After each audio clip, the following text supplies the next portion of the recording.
A paz do Senhor, irmãos. Pastor Ronaldo Camilo. Estamos no nosso curso de CFO, curso de formação de obreiros. Estamos estudando a nossa apostila de epístolas paulinas e gerais.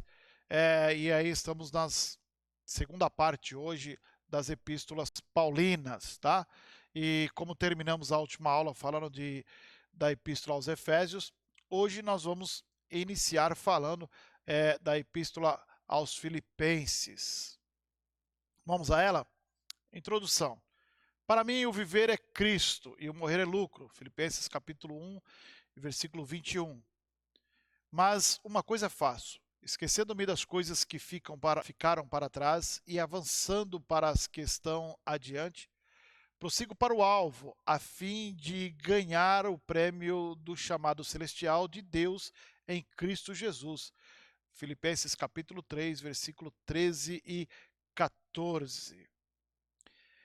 Nessa carta, irmãos, não é fácil dizer qual é o assunto assim, principal dela. Ela não tem um assunto direto, né, que vai tratar. Tá? Como a maioria das cartas, Paulo ele trata de várias questões, mas sempre tem algum ponto aí principal. Nessa tem uma dificuldade de entendermos qual é o principal. Entretanto, já que foi ocasionado pelo recebimento aí pelo próprio apóstolo Paulo, uma oferta em dinheiro para o seu sustento na obra missionária no exterior, oferta de uma igreja que também foi ele que fundou, não seria impróprio chamá-la carta missionária, tá? Pelo fato aí de eles terem enviado dinheiro e nesse período aí do recebimento do dinheiro que a carta ela é escrita, tá? Então, como regra geral, Paulo não aceitava os pagamentos pelas pregações. O sustento a si próprio vinha das confecções de tenda, como já falamos aí na aula anterior, que ele trabalhava. Mas nesse caso aqui, ele recebe essa oferta, ele recebe da igreja de Filipenses. O motivo dessa carta também era a existência de muitos falsos mestres que abusariam do seu exemplo para enriquecer mediante a pregação, né? Eles usariam desse fato dele ter para enriquecer mediante a pregação, né? E além disso, talvez houvesse pessoas que interpretassem mal a intenção de Paulo ao aceitar o dinheiro. Então, Paulo não era costume dele aceitar dinheiro para a pregação. Mas nesse caso, Paulo não recusou as ofertas da igreja de Filipos quando ele já estava lá em Tessalônica e também em Corinto. Então, ele recebe essa oferta da igreja e como tinha muitos falsos mestres que abusariam do seu exemplo para enriquecer, né, do fato também de alguns interpretassem mal essa intenção do apóstolo Paulo em estar aceitando dinheiro. Então, trata-se essa igreja, aí falando agora um pouquinho da igreja, né?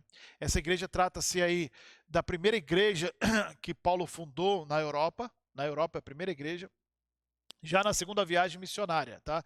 Por volta do ano 51 depois de Cristo. Atos capítulo 16, o contexto dessa fundação dessa igreja está lá quando Lídia e o carcereiro de Filipos, né, aceitam Jesus, são os convertidos aí dessa igreja. Só para os irmãos lembrarem, aí Lídia é aquela que estava à beira do rio, quando ele foi orar e pregou, depois ele saía, ia uma moça com espírito de adivinhação, estava sempre adivinhando lá, e ele foi preso, o carcereiro ficou cuidando deles, à meia-noite o cárcere abriu, o carcereiro pensou que ele tinha fugido, e aí ele pensou em se matar, e Paulo falou, não faça tal coisa, nós estamos aqui. Ele disse, o que eu tenho que fazer para alcançar a salvação, para ser salvo? Ele falou, crê no Senhor Jesus Cristo, será salvo tu e tua casa. Esse é o contexto aí dessa igreja, desse início dessa igreja aí, a primeira que Paulo fundou na Europa, na segunda viagem missionária, passando a Macedônia, chegou a Filipos, tá bom? Lucas, o médico, estava entre os convertidos. Ele é o autor de um dos evangelhos, né? O evangelho escrito do Jesus Cristo segundo escreveu Lucas, e também ele é autor do Ato dos Apóstolos, né? Ele era médico e foi pastor, Paulo foi o seu pastor durante os 6 primeiros anos. Então é possível que Filipos fosse a capital natal de Lucas, onde praticava a medicina. Por certo, Lucas participou do aprimoramento do caráter da igreja de Filipos, tá? Ele tenha participado disso, o qual, pelo que sabemos, era uma das igrejas mais puras do Novo Testamento. Tá bom, irmãos? Essa era uma das igrejas mais puras aí do Novo Testamento. Ocasião da carta. No período do ano 63, 61 e 63 a 63 depois de Cristo, Paulo estava na prisão em Roma, já aprisionado, por isso que ela é considerada também uma das epístolas da prisão. Uns 10 anos depois de ter fundado esta igreja aqui em Filipos, e uns 3 ou 4 anos depois da sua última visita ali, e segundo parece, Paulo estava começando a pensar que talvez os membros tivessem se esquecido dele. Quando nós observamos o versículo 4, capítulo 4 e versículo 10. Vamos ler esse texto aí? 4 e 10. Diz assim: Ora, muito regozijei-me no Senhor por finalmente reviver a vossa lembrança de mim, pois já vos tinhais lembrado, mas não tinha tido oportunidade. Tá? Então é possível que Paulo tenha pensado já que os irmãos já tinham se esquecido dele. Foi então que Epafrodito chegou da distante Filipos com uma oferta em dinheiro para o apóstolo Paulo. Paulo ficou profundamente comovido. Epafrodito quase perdeu a vida nessa viagem, tá? Quando este se recuperou, Paulo enviou a Filipos com esta bela carta, né? Então, só para a gente entender o contexto. Ele estava já pensando ali que os irmãos de Filipos não lembravam mais dele. De repente chega Epafrodito, quase morto da viagem, passou aí por uma situação difícil, né? As referências do capítulo 2, versículo 25 e o capítulo 4 e 18. Paulo aí enviou a Filipos novamente, né? O Epafrodito, e junto com a volta dele, ele leva essa bela carta escrito aos Filipenses, tá? Paulo escreveu aos Filipenses. Vamos aí a síntese, bem curtinho, né? Bem resumido, são 3 ou 4 slides nessa primeira aqui. Filipenses, primeiro capítulo 1, o Evangelho em Roma. Capítulo 2, a humildade de Cristo. Capítulo 3, o alvo celestial. E capítulo 4, a alegria. São a síntese desta carta. Depois nós temos aí a epístola aos Colossenses, tá? Divindade e plena suficiência de Cristo. Cristo em vós, a esperança da glória. Colossenses capítulo 3, versículo 15. A igreja de Colossos. A igreja de Colossos foi fundada na terceira viagem do apóstolo Paulo, a terceira viagem missionária. Durante os seus 3 anos em Éfeso, mas não pelo próprio Paulo, tá? Mas por Epáfras. Então, o fundador da igreja de Colossos não é Paulo, é Epáfras que fundou. Os irmãos podem ver referências em Colossenses 2 e 1, também lá em capítulo 1, versículo 7, capítulo 4, versículo 12 e 13. Arquipo também exerceu ali um ministério frutífero, está lá no capítulo 4 de Colossenses, versículo 17, e também em Filemão, capítulo 1 e versículo 2. Filemão era membro ativo desta igreja, como também o Onésimo, tá? Tá lá no capítulo 6 de Efésios e versículo 21, tá? Já no versículo 6 não vai ter referência direta aí a Onésimo, tá? Mas entende-se que Onésimo estava participando. Quando chegarmos à carta de Filemão, nós vamos falar sobre um pouquinho isso aí, os irmãos vão entender, tá? A heresia dos Colossenses, né? Essa heresia parece ter sido a mistura das religiões, no caso grega, judaicas e orientais. É um tipo de culto do pensamento superior, que se apresentava como filosofia, capítulo 2 e 8. Exigia a adoração de anjos, né, dos anjos, como intermediários entre Deus e os homens. Tá? E insistia na observância rigorosa de certas exigências judaicas, quase a ponto do ascetismo. Tá? Prática de abstenção de prazeres até o conforto material adotada com o fim de alcançar a perfeição moral e espiritual, que no caso era caracterizada pela dieta rigorosa e pelos frequentes jejuns, sendo que os antigos cristãos se sujeitavam até a castigos físicos e flagelações. Tá? Essa heresia era proclamada em linguagem altissonante e também num tom de superioridade. E isso como se fizesse parte do evangelho de Cristo. Então, a heresia estava tomando conta aí da igreja de Colossos, tá? A semelhança aí com a epístola de Efésios, né? Colossenses e Efésios foram escritos na mesma ocasião. Tá? Ambas as declarações cuidadosamente elaboradas das grandes doutrinas do Evangelho, escritas para serem lidas em alta voz nas igrejas e são muito semelhantes entre si em vários trechos. Né? Quando você pega aí uma carta e outra, tem muita semelhança mesmo nas escritas. Né? Às vezes a gente vai usar para ensinar, a gente acaba citando o versículo de uma e outra porque são bem semelhantes aí no ensinamento. Entretanto, os temas principais são inteiramente diferentes, né? Os temas principais.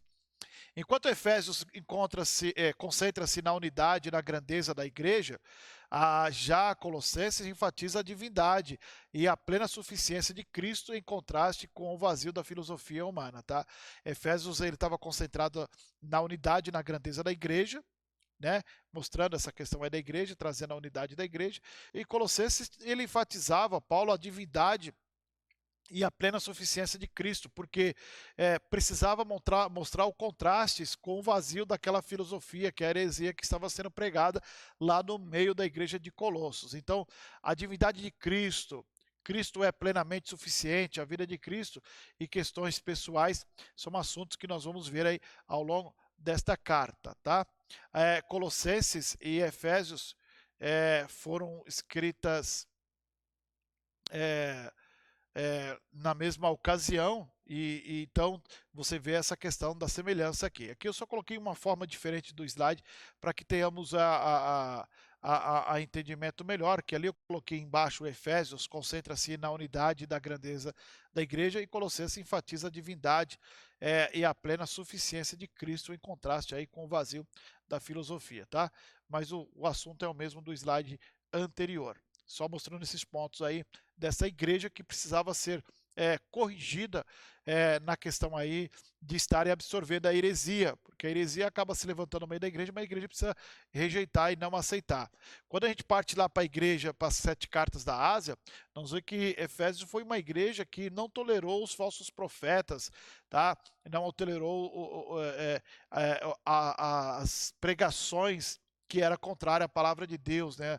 E era uma igreja que não aceitava as falsas doutrinas. Veio a palavra agora, as falsas doutrinas. E já no caso de Colossenses, embora tenha uma semelhança na questão das escritas, eles estavam enfatizando mais a questão da plena suficiência de Cristo, porque haviam aceitado aí a filosofia e mostrando que Cristo era suficiente e precisava estar sendo ensinados, tá bom? Vamos aí à síntese dessa carta aos Colossenses. O capítulo 1 vai falar da divindade de Cristo. O capítulo 2, Cristo é plenamente suficiente. O capítulo 3 fala da vida em Cristo. E o capítulo 4 fala de questões pessoais. Vamos aí à epístola, né? Primeira aos Tessalonicenses. A segunda vinda de Cristo. Quero que o Senhor faça crescer e transbordar o amor que vocês têm uns para com os outros e para com todos, a exemplo do nosso amor por vocês. Que Ele fortaleça o coração de vocês para serem irrepreensíveis em santidade diante de nosso Deus e Pai. 1 Tessalonicenses capítulo 3, versículo 12 e 13. Alegre-se sempre. Orem continuamente. Dei graça em todas as circunstâncias, pois esta é a vontade de Deus para com vocês em Cristo Jesus. Não apague o espírito, não trate com desprezo as profecias, mas ponha à prova todas as coisas e fique com o que é bom. Afasta-se de toda forma de mal. Está lá em 1 Tessalonicenses, capítulo 5, versículo 16 até o 22. A primeira carta à igreja de Tessalônica, ela é provavelmente a mais antiga das cartas que Paulo escreveu, né, de Paulo ainda existentes. E geralmente se lhe atribui a data aproximada aí do ano 51 depois de Cristo. A carta teve um propósito de encorajar o crescimento cristão dos novos convertidos, da igreja aí no caso de Tessalônica, de dirimir dúvidas levantadas, né? Dúvidas que foi levantado no meio do povo, principalmente aí a respeito da vinda do Senhor. É por isso que ele começa lá no capítulo 4 dizendo: não quero, irmãos, que sejais como os demais que não têm esperança, né? Há uma necessidade de entendermos aí a esperança da vinda do Senhor. E ele começa a relatar, não vamos chegar a isso mais à frente. Mas ele precisa encorajar o crescimento dos cristãos novos convertidos, porque havia dúvidas no meio da igreja, e ele vem com essa carta para responder essas dúvidas. Tá? A igreja de Tessalônica, e falando da igreja em si. Paulo fundou a igreja de Tessalônica na segunda viagem missionária, por volta aí do ano 51 depois de Cristo, está lá em Atos 17, versículo do 1 ao 9. Já no capítulo, no versículo 2 de Atos 17, dá a impressão que Paulo passou somente 3 semanas ali. Mas no 3 e 8, além de Filipenses 4 e 16 e também aqui no 1 Tessalonicenses 2 e 9, parece dar a entender que passou mais tempo, tá? Existe a possibilidade de Paulo ter pregado na sinagoga 3 sábados em seguidas e depois disso em algum outro local. Mas seja como for, ele não ficou ali muito tempo, o suficiente para instruir a igreja de modo satisfatório. É provável que existisse na igreja alguns judeus, visto que foi na sinagoga que Paulo começou o seu ministério, né? Pelo fato dele ter começado aí na sinagoga, tá? É, só deixando registrado, há uma referência bíblica de que Paulo tenha passado aí mais tempo em Tessalônica no versículo 3 e 8, só uma menção ali que dá a entender a isso, mas não é uma referência clara a isso, tá bom? Entretanto, então, Paulo, lá no 1 Tessalonicenses 1, versículo 9, 10 e Atos 17, 4, ele sugere que os membros da igreja, majoritariamente, né, majoritariamente, eram gentios. Então, ele começa a explicar, ter iniciado aí, provavelmente na sinagoga, pregando para judeus, mas essa igreja, ela tem a maioria de membros dela compostas por irmãos convertidos, cristãos convertidos, mas cristãos gentios, tá? Embora Paulo tivesse passado pouco tempo em Tessalônica, a sua estada, o seu período que ficou ali, provocou uma grande comoção. Os seus inimigos acusaram de ter causado alvoroço em todo o povo. Está lá no capítulo 17, 6 de Atos. Tá? Grande número de gregos e mulheres de alta posição creram. Versículo 4 do mesmo capítulo 17 de Atos. E o assunto foi comentado na Grécia inteira. Já aí nós vemos no 1 Tessalonicenses 1, 8 e 9. Tá? Porque ele leva o evangelho, mesmo passado um pouco tempo ali, ele provocou uma grande comoção em muitas vidas alcançadas, e principalmente pessoas de posição alta, tá bom, irmãos? A síntese dessa carta, ela está no primeiro capítulo, a reputação da igreja. O segundo capítulo, a conduta de Paulo entre eles. O terceiro capítulo vai falar do relatório de Timóteo. E o quarto capítulo vai falar da imoralidade, o amor e a segunda vinda de Cristo, tá? Eu creio que é um dos capítulos mais conhecidos dessa carta, é o capítulo 4, quando ele fala da questão da vinda de Cristo, que ele fala: o meu Senhor descerá do céu com alarido. Enfim, esse texto ele é um dos textos mais usados desta carta hoje e mais talvez aí conhecido dessa carta, tá bom, irmãos? Vamos aí à segunda carta aos Tessalonicenses, ou a segunda epístola ao Tessalonicense. Mais ensinos a respeito aí da vinda do Senhor. Devemos dar graças a Deus por vocês, e isso é justo, porque a fé que vocês, isto é, justo, porque a fé de vocês tem o crescer cada vez mais, e muito aumenta o amor de todos vocês uns pelos outros, tá? Tem aumentado o amor ali por vocês uns pelos outros. E o outro versículo é: não deixe que ninguém vos engane de modo algum. Antes daquele dia virá a apostasia, e então será revelado o homem do pecado, o filho da perdição.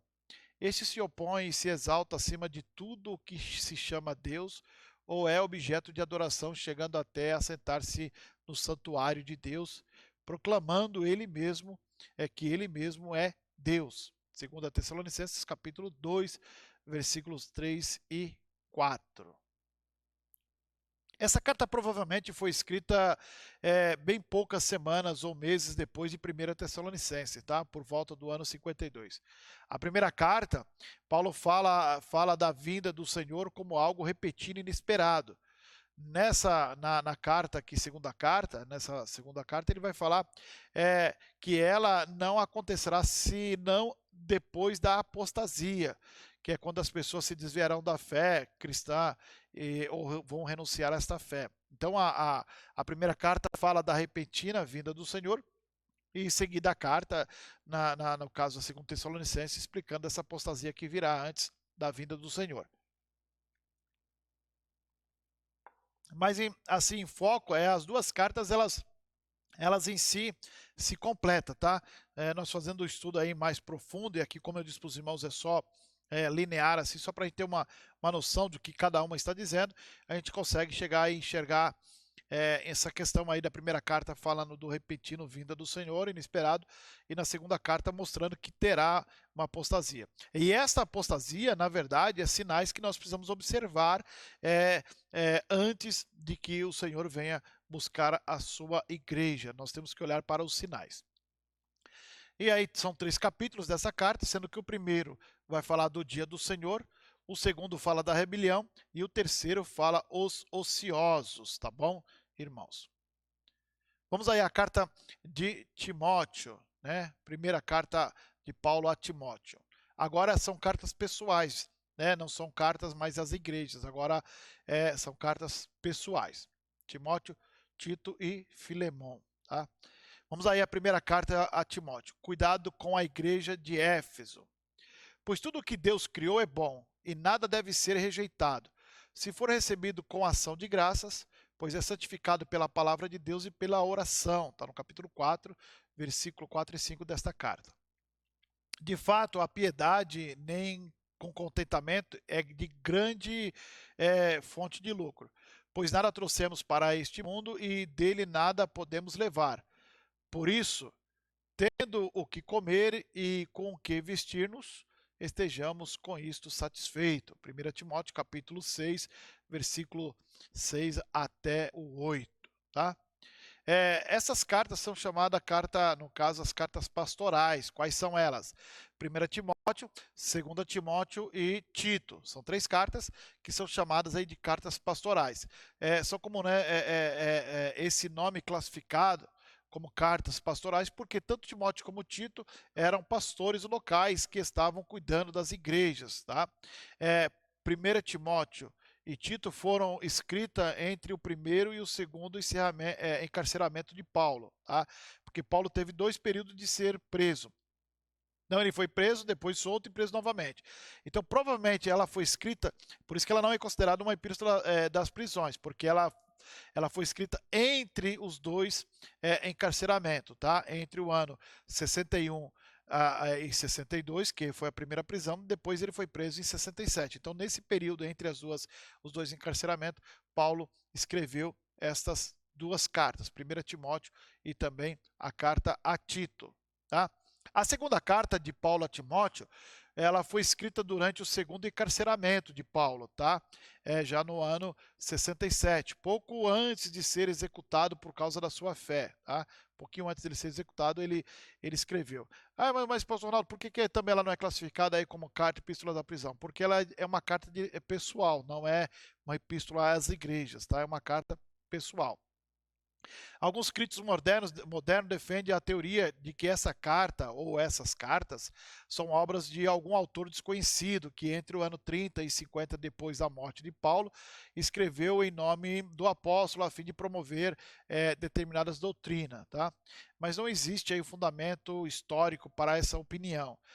Desde o princípio essas cartas foram consideradas escritos genuínos pelo apóstolo Paulo, tá?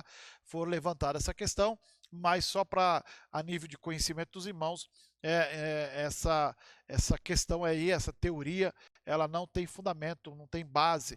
Então, por conseguinte disso, ela é considerada desde o princípio aí como carta escrita pelo apóstolo Paulo genuinamente, tá bom?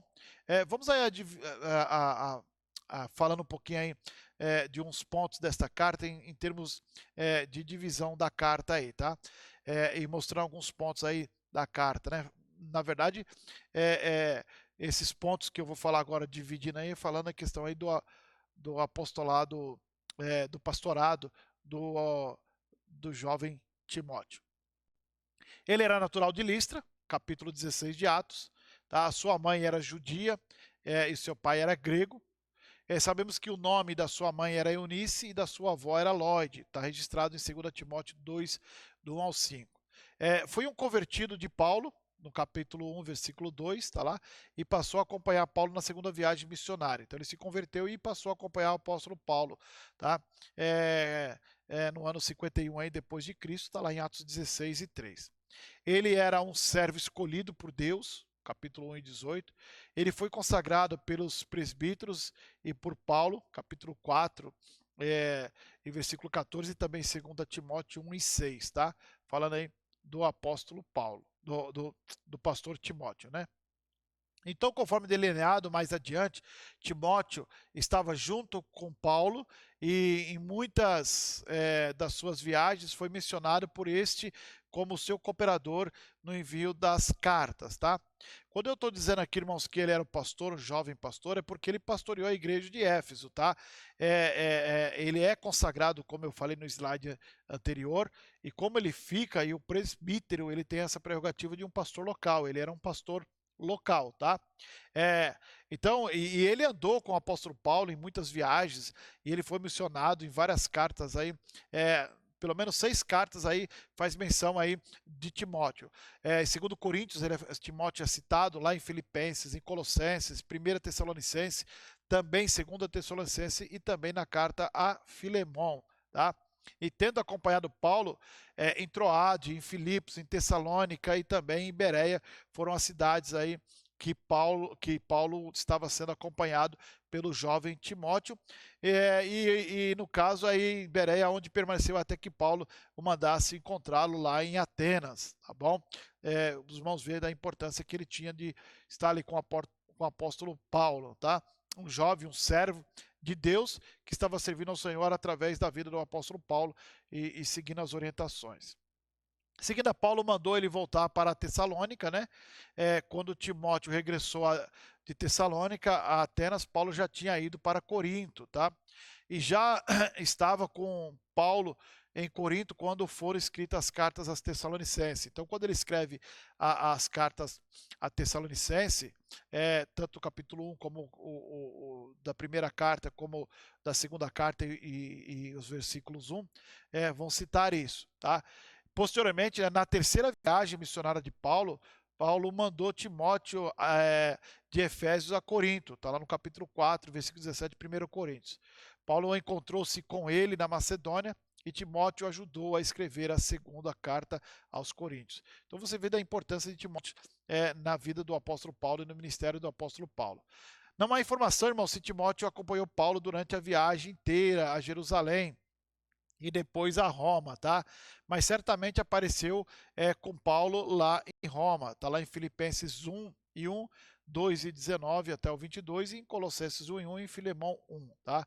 Posteriormente fica em Éfeso, melhor dizendo, e é para lá que a presente carta é encabeçada. Então, quando Paulo manda a carta para Timóteo, ele já está lá em Éfeso, tá?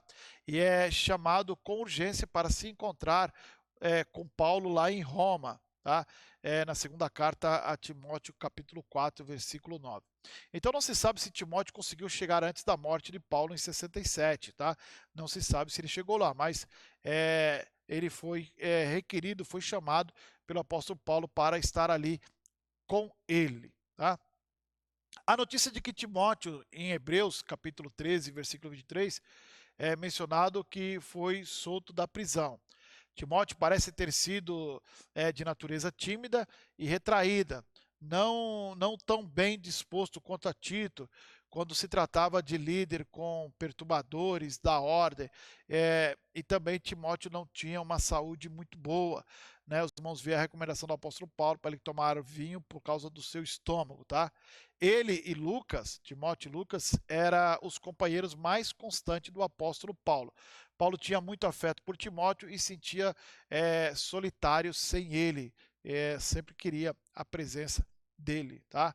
A tradição ela vai nos dizer, irmãos, que depois da morte do apóstolo Paulo, o trabalho de Timóteo foi cuidar da igreja de Éfeso, tá? E que ele foi martirizado quando Nerva ou Domiciano, Domiciano era o imperador. Mas isso é uma atribuição da tradição de que essas coisas, Paulo, depois da morte, ele ficou lá em Éfeso, tá?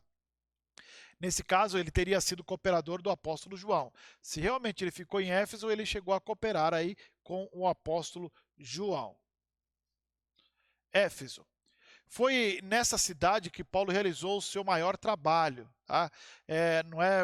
Não é por isso que, quando a gente estuda as 7 igrejas da Ásia, você vê que a igreja da Ásia era uma igreja bem doutrinada. Tá? O que ela perdeu e o Senhor cobrou dela foi a prática do primeiro amor, e o Senhor repreendeu ela severamente. Tá? Mas ela foi trabalhada pelo apóstolo Paulo de uma forma muito forte. Tá? Os irmãos podem acompanhar isso no capítulo 19 de Atos. Ele ficou aí entre o ano 54 e 57 aí depois de Cristo. E uns 4 anos depois de partir de Éfeso, Paulo escreve a carta a essa igreja de Éfeso lá no ano 52 depois de Cristo. Agora, um pouco mais tarde, provavelmente no ano 65, ele escreveu a presente carta a Timóteo a respeito da obra em Éfeso. Então ele escreve essa primeira carta a Timóteo já no ano 65. Observe, 54, 57, ele esteve trabalhando em Éfeso. No ano 62 ele escreve a carta à igreja, a epístola a Éfeso, e já no ano 65 ele direciona a carta a Timóteo.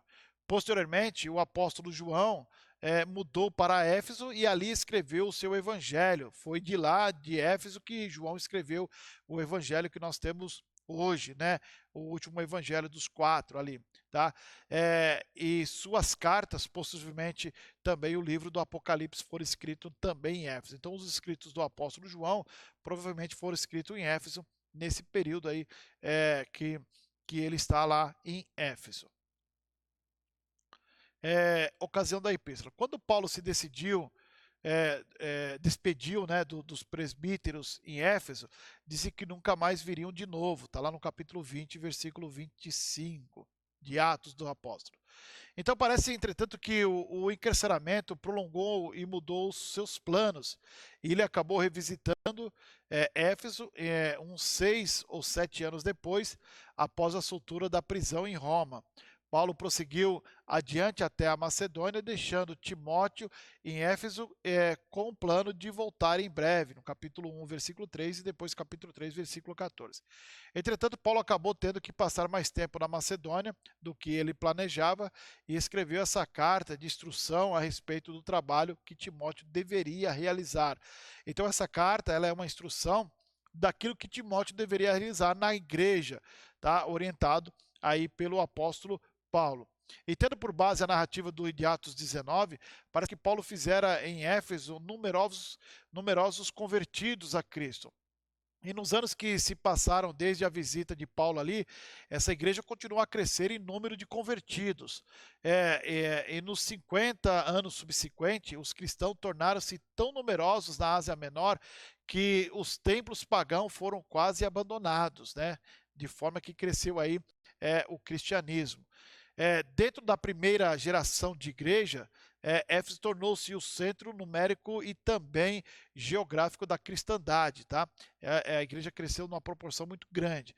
Foi a religião onde o cristianismo conquistou os seus primeiros troféus, aí, no sentido aí de conquista para o evangelho. Tá? A situação aí da igreja. Casas específicas, né, no caso aí, templos para a construção para cultos cristãos, não começaram a ser construídas senão só 200 anos depois dos dias de Paulo, e edifícios eclesiásticos foram construídos só depois de Constantino, por fim aí da perseguição aos cristãos. Então, todo esse período aí não houve construção aí de templos e casas específicas para cultos, só 200 anos depois dos dias do apóstolo Paulo. Já nos dias do apóstolo Paulo, não existiam edifícios assim, né? Aí as igrejas se reuniam principalmente nos lares cristãos, era nas casas, no meio do povo, na casa do povo que se reunia. E os milhares de cristãos em Éfeso e nos arredores se reuniam-se portanto, né, não como uma mega igreja, uma congregação de médio porte, mas em centenas de grupos pequenos em vários lares, sendo que cada congregação tinha a sua própria liderança pastoral, tá? Tinha ali cada um os seus pastores ali em cada congregação, tá? É, e deve ter havido aí, então, centenas de pastores em Éfeso, tá? Em Atos capítulo 20, versículo 27, são chamados de bispo, que significa superintendentes, tá? É, e trata-se simplesmente de nomes diferentes para os cargos ocupados pelos líderes aí das congregações. Já o trabalho de Timóteo consistia primeiramente em orientar esses líderes congregacionais. Então, Timóteo estava na liderança desses líderes, né? E aí trazia a instrução. Paulo, quando escreve a carta, traz a ele a instrução para que ele pudesse dele passar para os líderes aí desses grupos pequenos em várias casas aí que se tinha, né? Várias congregações, vamos assim dizer, tá bom? Não existia seminários para oferecer a Paulo pastores já formados, né? E às vezes conseguia homens de alta categoria. Mas é quase certo que a maioria dos pastores provinha dos que tinham que labutar pelo seu próprio sustento. São homens que trabalhavam secularmente e também dirigiam aí essas congregações, esses pontos na casa dos irmãos de pregação, né? Apesar disso, sem seminários, sem edifícios eclesiásticos e a despeito, né?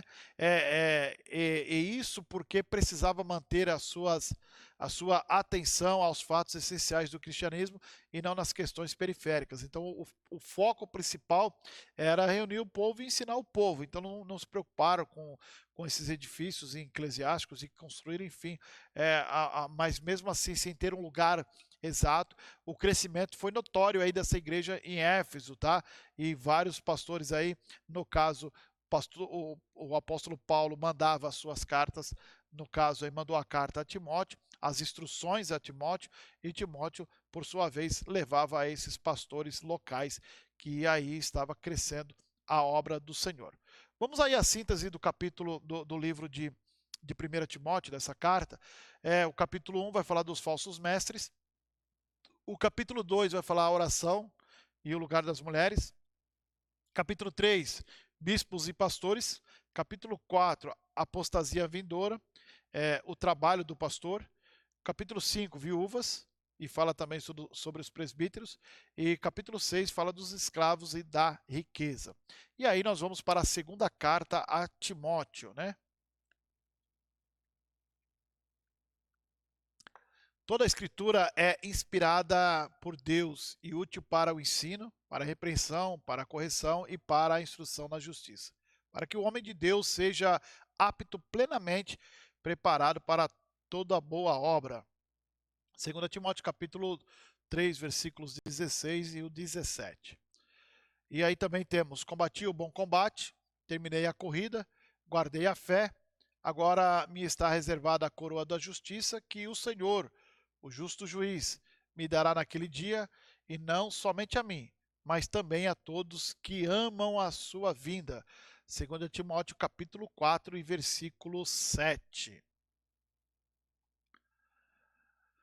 Última palavra de Paulo. No ponto em que Atos dos Apóstolos termina, Paulo está na prisão em Roma, no ano 63 depois de Cristo.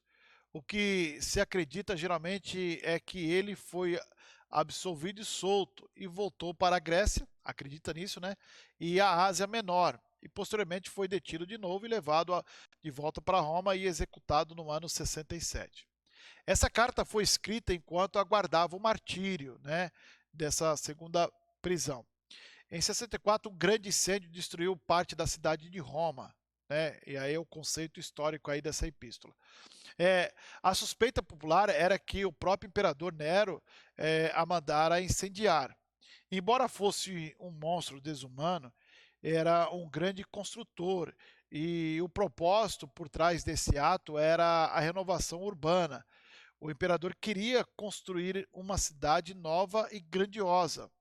E enquanto Roma queimava, Nero, segundo a tradição, tocava rabeca, né?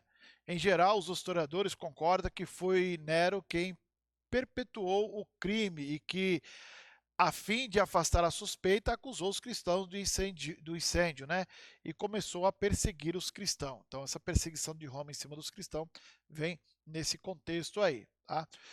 A Bíblia não menciona a perseguição dos cristãos por Nero, embora tendo acontecido nos tempos aí do Novo Testamento, e faça parte do contexto imediato de menos de dois aí livros do Novo Testamento, que seria o 1 Pedro e 2 Timóteo, que é o que nós estamos vendo agora, né? Está dentro do contexto, do período histórico deles. Foi essa perseguição que levou ao martírio de Paulo e, segundo algumas tradições, Pedro também. Tá? O crime do imperador exigia alguém para servir de bode expiatório, para levar a culpa. Tá? Então Pedro e Paulo sofreram aí o martírio por causa disso. E eis que surgira uma nova seita, né? Desprezada de pessoas provenientes aí, principalmente das camadas mais humildes da sociedade, destituída de prestígio, de influências, até mesmo de escravos, né? Foi esses cristãos que Nero acusou de incendiar Roma e ordenou que fossem castigados. Em Roma e nos arredores ali, a multidão de cristãos foram presos, executados de maneiras mais cruéis aí que os irmãos possam pensar.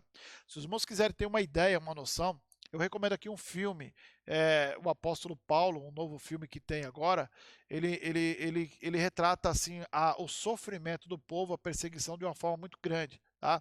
Embora ali os textos que nós temos aí, ele não está numa ordem que nós conhecemos, mas ele vai citar vários textos bíblicos e a história vai mostrar como os cristãos foram de forma cruéis executados, tá? Só para os irmãos terem uma ideia, eram crucificados ou envoltos em peles de animais e jogados na arena para serem atacados e mordidos por cães até morrer. E isso para o divertimento do povo. Ou então eles amarravam em estacas nos jardins de Nero, onde eram cobertos de pinche e eram incendiados para servirem de tochas e iluminava, né, o jardim, né, ilúminas as diversões noturnas, né? Então iluminava assim todo o local para que Nero tivesse as suas diversões e o seu jardim iluminado, usando os próprios cristãos aí como luminárias, né? Vamos assim dizer, envolto aí, cobertos de pinche e depois ateado fogo para que pudesse iluminar os jardins de Nero. Os irmãos veem a forma cruel. Esse filme que eu falei para os irmãos vai mostrar essas cenas assim. Então foi no decorrer dessa perseguição que Paulo foi novamente preso na Grécia ou na Ásia Menor, possivelmente em Troade, 2 Timóteo 4,13, e trazido de volta a Roma. E dessa vez, por ordem do governo de Roma, e não por escolha própria, como na ocasião que apelara para César, e como criminoso agora ele vem, né? Não por alguma violação técnica da lei judaica, como na primeira vez em que foi levado a Roma. Então, pelo que sabemos, essa detenção pode ter sido em conexão com o incêndio de Roma, tá? Não era Paulo, afinal, o líder mundial do novo povo que estava sendo castigado por aquele crime? E Paulo não estivera em Roma 2 anos, durante 2 anos, imediatamente antes desse incêndio. Então, eles atribuíram a culpa a Paulo porque ele esteve lá em Roma e, teoricamente, teria levado ao povo a tomar essa decisão aí de botar fogo em Roma, né? Na verdade, é só usar esses argumentos aí para que pudesse estar matando o apóstolo Paulo. Tá? Teria sido muito fácil para os falsos acusadores atribuir o crime de Paulo, embora não saibamos se realmente foi essa acusação formal. Tá? Seja como for, Paulo foi indiciado. Então, a forma que crê de que ele foi acusado desses crimes, mas não há aí uma base aí que nós possamos afirmar, mas seja como for, ele foi indiciado e o processo jurídico contra ele já se avultara a ponto de o apóstolo saber que não havia mais esperança de escapar à execução, tá? E aí, enquanto ele aguardava na masmorra de Roma, no momento de sua partida, né, ele estava aguardando ele ser condenado à morte ou à execução. Paulo escreveu esta carta final a Timóteo, seu amigo íntimo e cooperador de confiança, rogando-lhe que fosse fiel a despeito de tudo ao seu chamado para ser ministro de Cristo e que se apressasse em embarcar para Roma antes que o inverno chegasse, como diz lá no capítulo 4 e versículo 21. Tá? Daquela hora de trevas, surgiu uma das passagens mais nobres das Sagradas Escrituras. E aí nós temos a nota de Paulo sobre a fé triunfante. Ele estava para ser executado por um crime que não cometera, e os seus amigos o deixaram sofrer sozinho, né, irmãos? Um homem que fez tantos discípulos, ganhou tantas pessoas para Jesus, ele se sente sozinho agora no momento mais difícil da sua vida e que ele estava enfrentando ali até a própria morte, que estava para ser executado. Então a causa a qual dedicar a sua vida, estava sendo corroída no Ocidente e de fora para dentro, e no Oriente de dentro para fora por falsas doutrinas, né? No Ocidente de fora para dentro, porque veio as acusações, e de dentro, no Oriente, de dentro para fora, com as falsas doutrinas e todo aquele trabalho que ele havia feito. Apesar disso, né, esse era o contexto que Paulo estava vendo, todo aquele trabalho sendo corrido que ele tinha feito, né, sozinho, sem os seus amigos. Apesar desse momento tão difícil, Paulo não dá o mínimo indício de sentir que a igreja, embora perecesse no momento derrotada, né, parecia estar derrotada, acabaria triunfando, né? No momento em que a sua cabeça fosse decepada do corpo, iria diretamente para os braços do Senhor, a quem amara e servira com tanta dedicação, né? Ele não foca o momento que a igreja está vivendo, porque o trabalho que ele fez foi um trabalho de excelência, tá? Embora agora, nesse momento, ele vendo toda essa questão que estava acontecendo, toda a perseguição, ele está sozinho, enfim, ele mostra a sua fé atuante e triunfante diante de tudo isso, né? E esta carta é o grito exultante do vencedor que completou a sua carreira. Ele vai mostrar que ele fez um trabalho de excelência, dizendo: combati o bom combate, acabei a carreira e guardei a fé. Desculpa, eu bati aqui sem querer. Tá? Então, nós olhando aí a síntese do capítulo da carta a Timóteo, ele diz no capítulo 1, sei em quem eu tenho crido. Capítulo 2, o conselho a Timóteo. Capítulo 3, tempos terríveis. E capítulo 4, as últimas palavras do apóstolo Paulo. Tá? E aí chegamos à carta de Tito, irmãos. Vamos falar sobre esta epístola, né? Porque a graça de Deus se manifestou salvadora a todos os homens. Ela nos ensina a renunciar à impiedade e às paixões mundanas e a viver de maneira sensata, justa e piedosa nesta era, tá? Segundo Paulo escreveu a Tito no capítulo 2, versículo 11 e 14. Tito, capítulo 2, versículo 11 até o versículo 14. A respeito aí da igreja de Creta, tá? Tito era grego, um dos convertidos de Paulo, está lá no capítulo 1, versículo 4, que acompanhou o apóstolo até Jerusalém. Paulo resistia com firmeza às pressões para que Tito fosse circuncidado, tá? Os judeus lá queriam que ele se circuncidasse. Está lá em Gálatas 2, nós já falamos na carta de Gálatas, 2, 3 ao 5.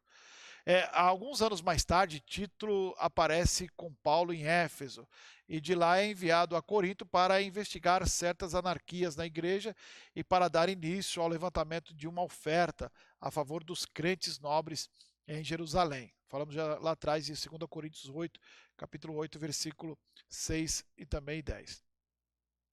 Regressando aí de Coríntios, encontra-se com Paulo na Macedônia, e depois de explicar a Paulo a situação em Corinto, Tito é enviado de volta para lá, levando a carta que conhecemos, a segunda epístola aos Coríntios, tá? Como já citamos para os irmãos.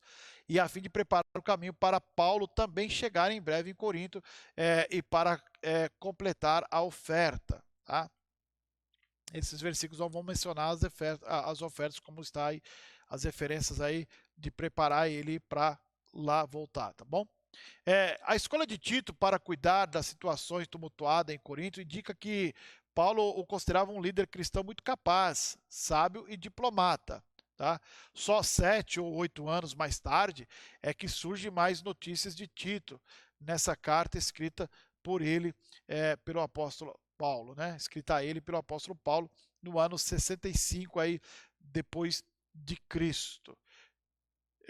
Tito agora está em Creta.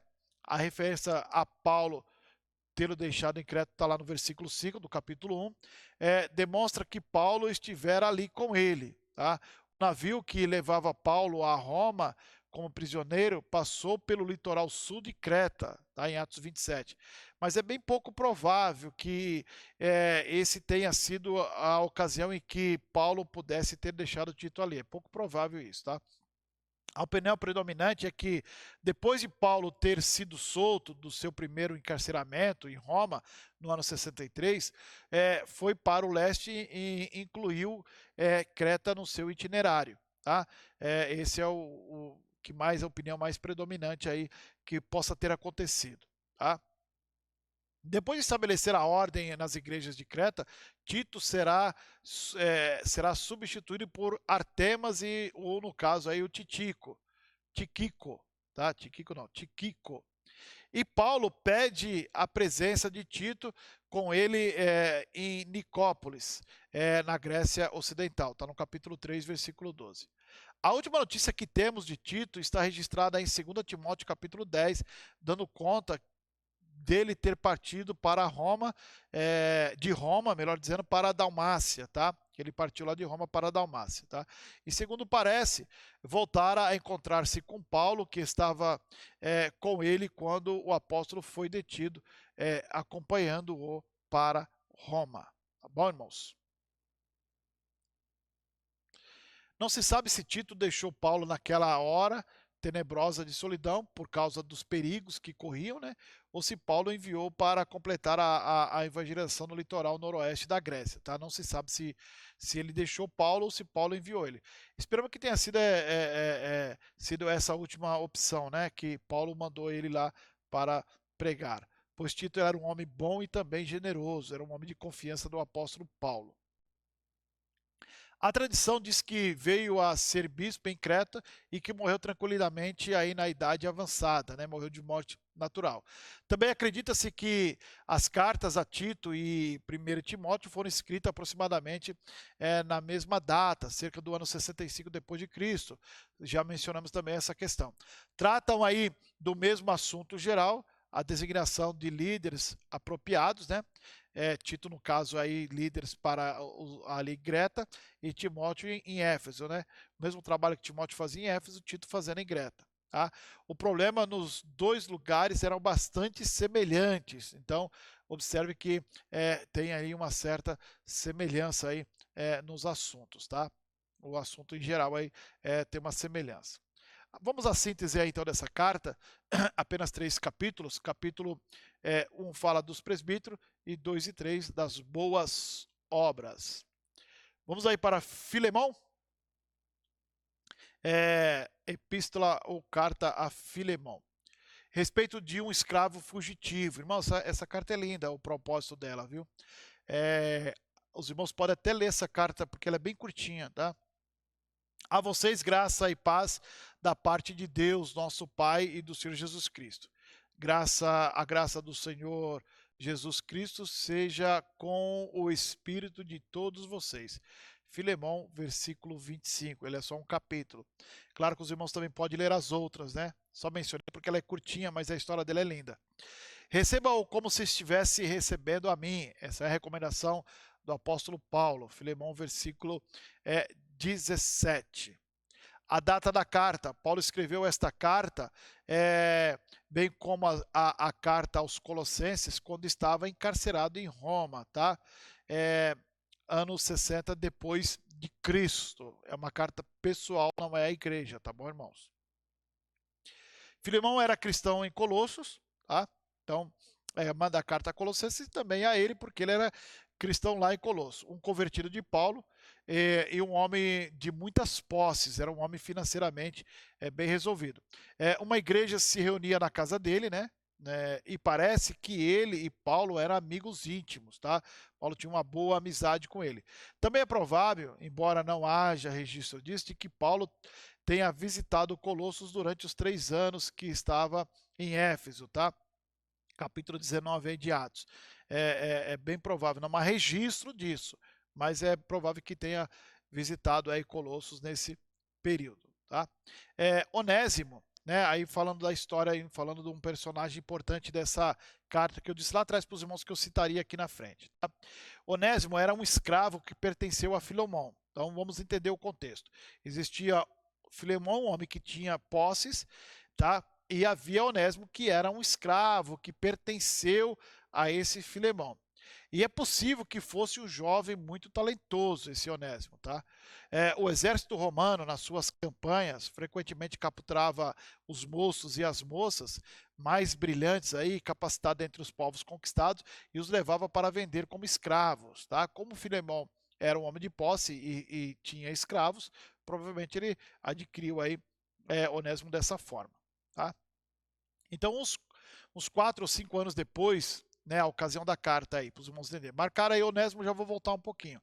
Vamos explicar a ocasião da carta e já voltamos aí. Uns 4 ou 5 anos depois de Paulo ter deixado a região de Colossos, Onésimo, segundo parece, furtou algum dinheiro do seu senhor, Filemão, e fugiu para Roma. Tá? Então, Onésimo era um escravo, aí ele dá a entender que ele furtou o dinheiro e ele fugiu para Roma. Ele furta o seu senhor e ainda foge. Já naquela data, Paulo estava preso. Tá? E enquanto estava em Roma, talvez depois aí de o dinheiro ter acabado, Onésimo conseguiu achar o apóstolo Paulo. Tá? Se o chefe dele, o senhor dele, Filemão, tinha amizade com Paulo, ele sabia quem era Paulo, ele conhecia Paulo.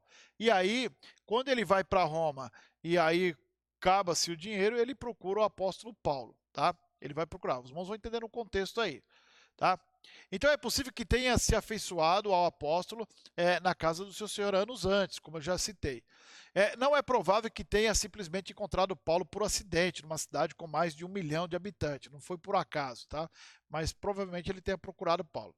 E visitando a Paulo, Onésimo tornou-se um cristão, ele se converteu. E Paulo, depois de ele convertido, Paulo enviou de volta ao seu senhor, levando essa carta, essa linda carta a Filemão. Então vamos entender aí, vamos recapitular. Onésimo era um escravo de Filemão, provavelmente tenha furtado o Filemão, mas o fato mesmo registrado é que ele fugiu. Lá em Roma ele encontra o apóstolo Paulo, se converte ao cristianismo e Paulo escreve a carta e envia ele de volta ao seu senhor, a Filemão. Tá? E qual é o objetivo da carta? Paulo queria interceder a favor de Onésimo e pedir a Filemão que perdoasse o escravo fugitivo. Tá? Paulo falou assim, perdoa ele. Né? Segundo a lei romana, o furto envolvia a pena capital, irmãos. Paulo pediu a Filemão que acolhesse Onésimo de volta como irmão em Cristo e até mesmo se ofereceu para restituir o dinheiro furtado. Tá? A carta é uma perfeita carta de cortesia, tato, delicadeza e generosidade. Tá? Então Onésimo tinha fugido, Paulo escreve essa carta e o propósito dela, o objetivo era interceder a favor de Onésimo e pedir a Filemão que perdoasse o escravo fugitivo, que no caso podia ser até morto. Tá? Mas Paulo diz o seguinte, que Filemão não só acolhesse, mas que considerasse como um irmão, em Cristo, no caso, tá? E também ofereceu para restituir o dinheiro furtado. Tá? O ponto culminante é o comovente apelo a Filemão para acolher Onésimo como a mim. Paulo fala assim, olha, da forma que você vai acolher o Onésimo, também é como se fosse acolhendo a mim. Né? Paulo se coloca aí no lugar de Onésimo, para que Filemão o recebesse como se estivesse recebendo o apóstolo Paulo, está lá no versículo 17. Tá? A Bíblia não menciona nenhum indício de como o Senhor recebeu de volta o escravo, só fala da carta, tá? E segundo a tradição, Filemão realmente lhe deu, segundo a tradição, não segundo a Bíblia, deu boas-vindas e, acolhendo a sugestão velada pelo Paulo, concedeu a Onésimo a liberdade, né? Isso é segundo a tradição. A Bíblia não fornece nenhuma informação a esse respeito, mas a tradição ela diz isso, que realmente ele recolheu, ele acolheu, deu boas-vindas e ainda deu a liberdade a Onésimo, tá? Assim, né, a acolhida do escravo, assim que o evangelho opera, né? Cristo no coração do escravo levou esse escravo a reconhecer a instrução, a instituição social de seus dias e voltar ao seu senhor com a firme resolução de que seria bom escravo e viveria assim durante o tempo da sua vida. Então, ele volta, Onésimo, ele volta é, é, achando ou entendendo que ele voltaria ao seu senhor sendo escravo novamente. Aí ele, conhecendo agora Cristo, ele seria um bom escravo e viveria o resto da sua vida ali servindo a Filemão, tá? Cristo no coração daquele senhor levou a reconhecer o escravo como irmão em Cristo, que lhe concede aí a liberdade, lhe conceder a liberdade. Então, se Onésimo estava esperando voltar a ser escravo, né, já foi diferente. Cristo no coração dele, ele se arrepende de ter fugido, de ter supostamente tomado o dinheiro, levado o dinheiro. Ele volta agora querendo voltar à casa do seu senhor para ser um escravo e agora servir de forma boa, porque ele já havia conhecido a Cristo e Cristo no coração dele levou ele a entender isso. Já no coração do seu senhor, Cristo estava agora levando esse senhor a dar a liberdade, a conceder a liberdade, consequentemente de um perdão que só poderia ser possível através da ação do Cristo em nossos corações, ou no coração daquele senhor no caso, tá? Existe uma tradição que afirma que ter Onésimo posteriormente se tornado bispo em Bereia, tá, irmãos? Isso é uma afirmação de uma tradição, tá? Não é bíblica, que ele se tornou um bispo lá em Bereia. Que seria fantástico ele se tornar um homem de Deus aí no cuidado do povo de Deus, né? E Deus faz isso. Nós conhecemos hoje homens que hoje são grandes homens de Deus que outrora viveram aí na prática de coisas desagradáveis, que desfalcou outras pessoas, mas ao conhecer o Evangelho, entendeu a sua situação que vivia, que não agradava a Deus, teve uma vida mudada e hoje são grandes homens de Deus. E é isso que o Evangelho faz. O Evangelho é o poder de Deus para a vida daquele que crê. E nós temos crido nesse evangelho, né, irmãos? Acreditado aí nesse Jesus que salva, crido nele, né? E assim nós terminamos as epístolas paulinas. A partir da semana que vem, um pouquinho diferente aí, nós vamos falar sobre as epístolas gerais, porque a gente vai dar um pouco mais uma focada em cada uma delas, tratando alguns assuntos de forma mais profunda, mas não tão, mas assim mesmo nós estaremos falando sobre as epístolas gerais na próxima aula, tá bom, irmãos?